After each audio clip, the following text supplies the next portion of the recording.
going to do perfect pairs. Perfect NFC pairings. North. Let's get to it. Let's go team by team and try and find 2 players we think with their first 2 picks that would be an ideal situation. Let's start off here with the Chicago Bears. They own the 3rd pick. 3rd overall pick, the Chicago Bears. I think they have to pull Jamal Adams' name right off the board. Jamal Adams is everything that they need, a temperature leader, a guy that is physical, instinctive, aggressive, can play in the box. I also think he's athletic enough to play in the deep middle. He is a tempo setter, a game changer. He is someone that can help them get back on track in the NFC North. I'm digging the tunes, man. This is strong. I'm going to go at pick number 36. I'm going to stay in the secondary. I'm going to go Chidobe Awuzie from Colorado, who's somebody that I think can play every position in the secondary. You look at somebody that can be the high safety if you wanted him to. He can play in the nickel, which he's done a lot in college. He can play outside at corner, which is what he primarily did. I think he provides some versatility. Man, you team him up with Jamal Adams, that's a heck of a secondary upgrade. And then the one thing that's the common denominator between both of these players, they are tough. Got to be physical and tough to play in the division. Monsters of the Midway, I think they kind of fit that attitude, that recipe. The Minnesota Vikings. Yeah, I'll tell you what, we're staying in the secondary, right? First 2 picks, secondary with the Bears. Let's go to the Vikings. Let's stay in the secondary. Pick number 48, no first-round pick. That was part of that Sam Bradford trade. But pick 48, let's go Marcus May, the safety from Florida, who last year, remember this time, we started hearing, okay, a little bit of buzz about this Keanu O'Neal, man. The buzz starting to build and build, and he got his way all the way up into the first round. His college teammate here in Marcus May, I'm starting to hear some buzz about him moving up the board, Buck. A physical tone-setting player, and I love the energy he plays with as well. Like the energy, and I think what is really indicative of his leadership ability, when Quincy Wilson was here in the studio and he talked about who was the leader in that room, Marcus May was the one that got everyone lined up.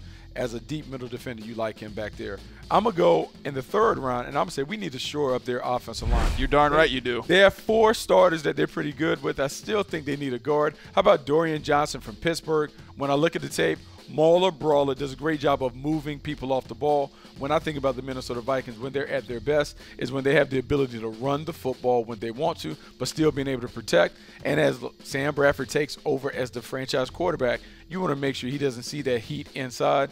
This is a guy that can protect him, keep him upright. I like that pick a lot. Good football player. Let's roll on now to the Detroit Lions. They own the 21st overall pick. They're going to go offense here, Buck, or defensive side of the ball? What do you think? I'm going to go defense. They lose DeAndre Levy. They need to find someone who can kind of occupy that role. Jerry Davis is a guy that we talked about. We talked about him early on the show, how he brings all of those intangible traits to the table. Physical, tough, instinctive, does a great job playing multiple spots. I think he'd be a nice fit in that defense. Ziggy Ansah needs someone else among that front 7 that can make plays. This is a splash play player. Bucky, you like honesty? I do like honesty. You want me to tell the truth? Tell the truth. I like Jake Butt, and I cannot lie. I'm going to go Jake Butt at pick number 53 to the Lions. Going to get a tight end to me that can be a tremendous value pick.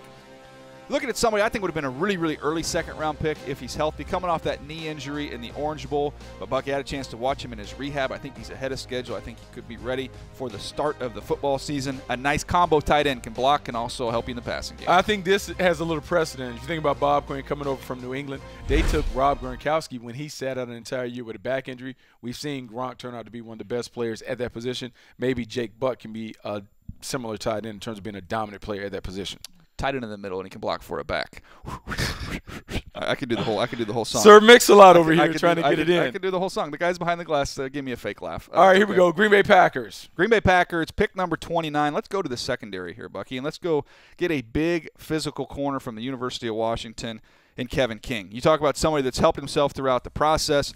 The tape was good, just didn't know exactly what his speed was, Buck, and how fluid he is. So maybe some of the questions. You knew you could press. You knew he was tough. You knew he could play the football.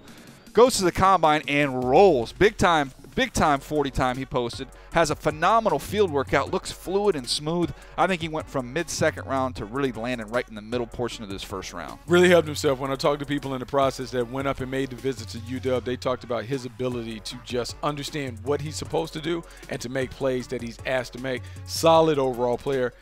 You talk about baseball terms, he's a double. You're not going to strike out with Kevin King being your pick. No question. How about 61? Pick 61, I think they had to find someone for Honey Bun. Eddie Lacy. Eddie Lacy's not there. They missed that production. They need a big back. Well, I'm going to give him someone that's very, very similar to Eddie Lacy in terms of his running style. Big, physical, rugged player in Deontay Foreman. Comes downhill. A little bit of a straight line player, but you're thinking about being a physical team. You already have Ty Montgomery who can do the complementary work out the backfield. You need someone who can be a whammer. Deontay Foreman. that guy. Yeah, he can definitely be that guy. I like that pick there at number 61 for the Packers. So that's the perfect pairs there for the NFC North, Bucky.